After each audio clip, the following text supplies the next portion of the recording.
আজ ৮ই মার্চ শনিবার। আপনারা দেখছেন বেস্ট টিভি, সাথে আছে আমি হানিফ হোসেন। শ্যামনগরের সড়ক মহাসড়ক দাপিয়ে বেড়াচ্ছে অবৈধ ডাম্পার। রমজানের ধুলাবালিতে মানুষ অতিষ্ঠ হয়ে উঠছে। শ্যামনগর প্রতিনিধি এসকে সিরাজ জানান, সাতক্ষীরার শ্যামনগরে বিভিন্ন সড়ক মহাসড়কে দাপিয়ে বেড়াচ্ছে ইটভাটার মাটি, বালু ও ইট বহনকারী ডাম্পার, ট্রাক্টর ট্রলি ও শ্যালো ইঞ্জিন চালিত অবৈধ যানবাহন। এতে একদিকে নষ্ট হচ্ছে সড়ক, অন্যদিকে প্রতিনিয়ত ঘটছে দুর্ঘটনা।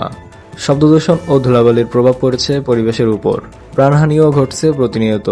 শ্যামনগর উপজেলা নির্বাহী কর্মকর্তা মোসাম্মদ রনি খাতুন বলেন, যানবাহনের বিরুদ্ধে আমাদের অভিযান অব্যাহত রয়েছে। পরবর্তী সময়ে কালীগঞ্জের নওয়ালতায় বাংলাদেশের শ্রমিক কল্যাণ ফেডারেশনের ইফতার মাহফিল ও দোয়া অনুষ্ঠান অনুষ্ঠিত। কালীগঞ্জ ব্যুরো হাফিজুর রহমান জানান, সাতক্ষীরার কালীগঞ্জ নলতায় শ্রমিক কল্যাণ ফেডারেশনের উদ্যোগে ইফতার মাহফিল ও দোয়া অনুষ্ঠান অনুষ্ঠিত হয়েছে।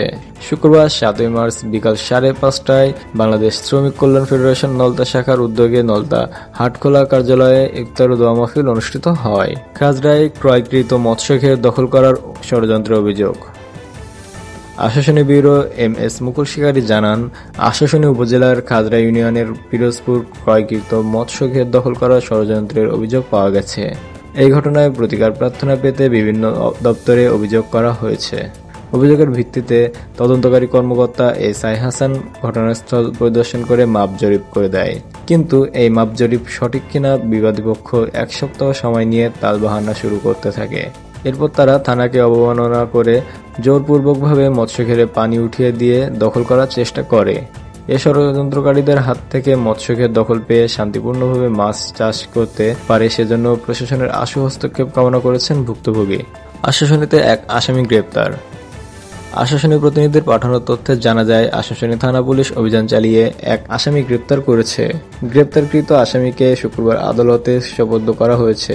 আশাশুনি থানার অফিসার ইনচার্জ মোহাম্মদ নোমান হোসেনের নেতৃত্বে এসআই মোহাম্মদ রশিদুজ্জামান ও এসআই মোহাম্মদ হাসান সঙ্গীয় ফোর্স সহ অভিযান চালিয়ে দক্ষিণ একসরা গ্রামের মৃত আফিল উদ্দিন গাজীর ছেলে মাওলা গাজীকে থানা এলাকা হতে গ্রেপ্তার করেন।